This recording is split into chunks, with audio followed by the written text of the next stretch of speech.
Hey there, folks, the number one Vince Staples fan from the Infinite Jukebox, here with another album review, and today I wanted to talk about the new Vince Staples record, Dark Times. Despite being a pretty low-key person in terms of the kind of media coverage that he gets, it is arguable that Vince Staples is one of the most dynamic rappers active today that could be considered mainstream to any degree, and I would certainly say that he's one of the most creatively distinct names to be signed to Def Jam in recent years, even despite the fact that this is ultimately the final album that he plans on putting out with the aforementioned legendary label.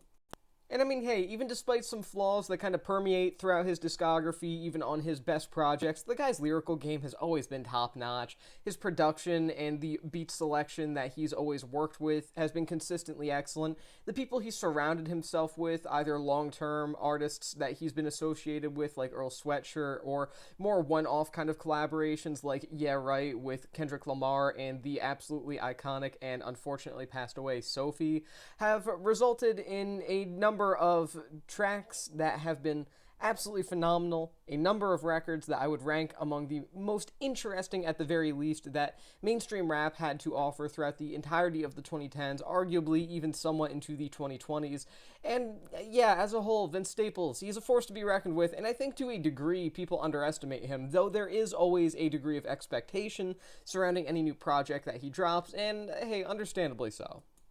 I think opening Dark Times, his latest studio album with an interlude called Close Your Eyes and Swing, a sort of reference to Vince Staples' quickly ended beef with the absolute vermin that is Falling in Reverse as Ronnie Radke, which resulted in one of the greatest and most devastating clapbacks in human history from Vince Staples, is enough to make me want to call this a masterpiece right off the bat. I mean, really, anyone calling out Ronnie Radke for being a bad person in general is enough for me to like them, so it's great to see Vince Staples do it, but I digress. Even the record itself and the content there within is some of the most deeply personal, deeply vulnerable, and most well-written work that Vince Staples, I would argue, has ever put out. The record starts out with the absolute lyrical powerhouse that is Black and Blue, and being the first proper song on Dark Times, it definitely does set the tone for the rest of the record, with the aforementioned album opening track seeing Staples kind of demonstrate his introspective abilities, especially on the second verse in particular, where he asks, "To the heavens above, is it a mansion for thugs?" before discussing tragically deceased rappers like Tupac, Nipsey Hussle, Draco the Ruler, among others, and then briefly asserting this sort of sense of duty and responsibility that he feels in carrying on their legacies in the wake of their very premature passings, with the line, "Put him inside of a rhyme, hoping they live on." And it's moments like those where Staples becomes a deeply vulnerable songwriter, because rather than it being a verse that is exclusively about artists who died young and Vince discussing how he feels about so many artists, especially within rap historically, having died tragically and in particular having been killed at a very young age, he kind of makes it about his own place in the same world that those individuals once existed in, how he feels the responsibility to kind of carry on their legacies, even if he didn't know them, even if in the case of Tupac, it was someone who died before he was even remotely active in music in general. It's this way that Vince analyzes not only the kind of world around him, but more so the place and sort of role that he holds in the world around him that makes this record feel so unique, even within the context of the more conscious side of rap this year. Elsewhere, you get a track like Justin, where Staples touches on being in a relationship with a woman that he feels really strongly about, and then ultimately it turns out that she's already been in a very committed relationship with another man, and that Vince is just sort of this hidden affair that she has, which is revealed at the sort of twist ending of the song when the woman's committed partner walks in and she introduces Staples as her little cousin Justin. And ultimately, it is a really powerful track. It's a place of very deep emotional wounding coming from Vince, obviously. It is a track that I feel very well captures the entire idea of feeling betrayal but having to restrain it for the sake of being a stronger person, as the sort of narration in the track causes Staples to just respond with allowing himself to become Justin in that brief moment. And I feel, again, in that moment, Staples as a writer, as a songwriter, could have easily gone in a direction where he heavily expanded upon the ideas surrounding being in this situation, but rather he approaches things from a more realistic and a more honest standpoint by simply expressing the idea that in that singular moment he didn't even have the huge amount of hatred or anger to go and expose her like that. It was just a moment where he was betrayed and so deeply hurt that he could only go along with it before exiting the situation. And I think that in turn, that track feels like a pretty powerful example of the degree of quality of Staples' storytelling and songwriting throughout a lot of dark times.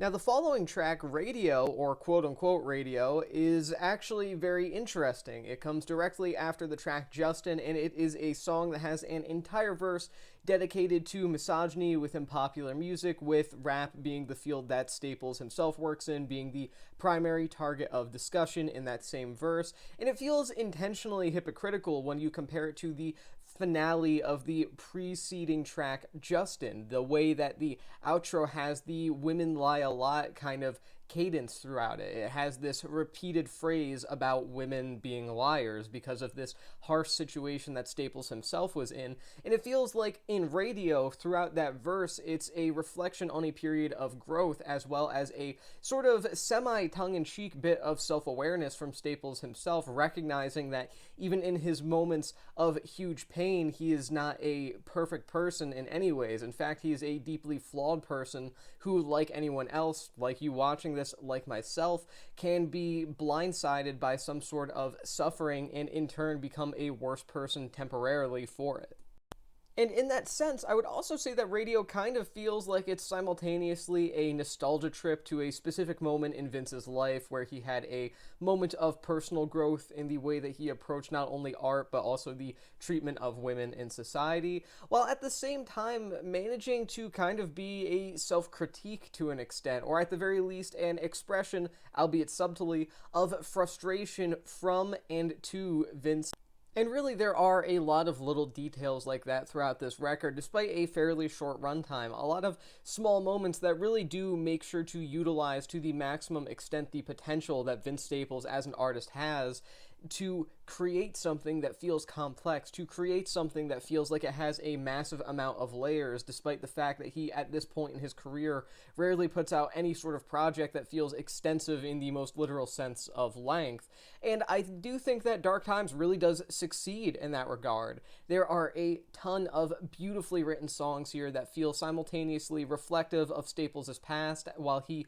also looks into the future and looks at himself in the present and critiques himself, while also looking back at the kind of experiences that molded him into the person that he is today. And in that sense, I really do think that this record is arguably, at the very least, one of, if not the most vulnerable and emotionally open thing that Vince Staples has ever put out. And that's kind of saying a bit, considering he's never really been someone to totally hide himself behind a persona either.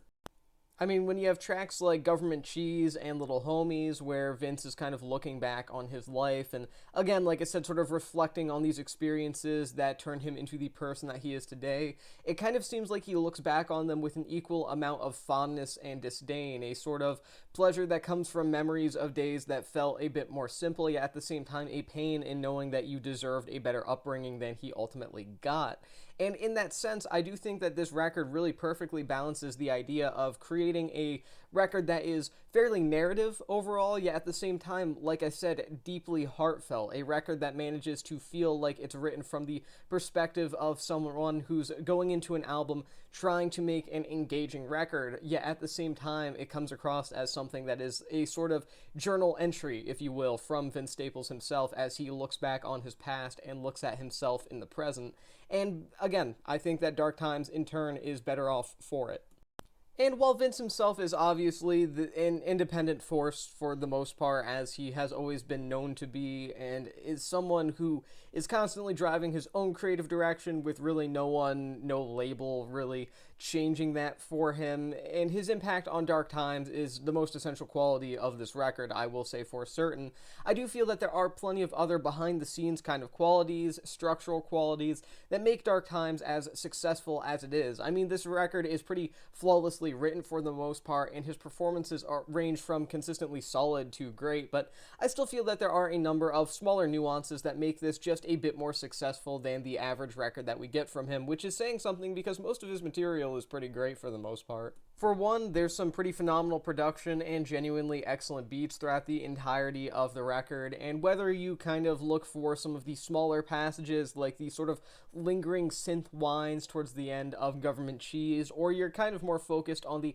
atmospheric, semi-nocturnal instrumentation on cuts like Shame on the Devil, which features a really great vocal feature from Baby Rose, someone who's having a pretty great year right now overall. I think that there is a lot to love here in terms of the sort of behind-the-scenes work as far as production goes. It also feels worth noting that the sort of runtime of Dark Times feels pretty perfected overall as well. I mean, that seems like a really minor thing to talk about, but the past couple of Vince Staples projects, namely his last studio album, Ramona Park Broke My Heart, have kind of been plagued with this issue of there not being enough music there. I mean, those records are 20-ish minutes a piece, and while I think that does work for plenty of records out there, as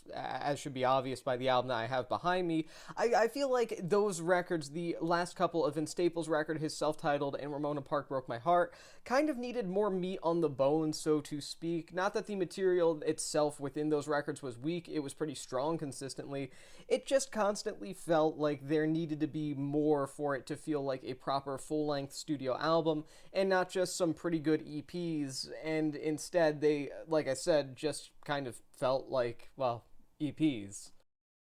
And Dark Times is no behemoth of a record either. It only goes on for 35 minutes. I think that's important to note, but I do think that rather than, say, 20-25 minutes, a 35-minute runtime here on Dark Times, and you could chalk this up to the just sheer quality of the album too, but I digress,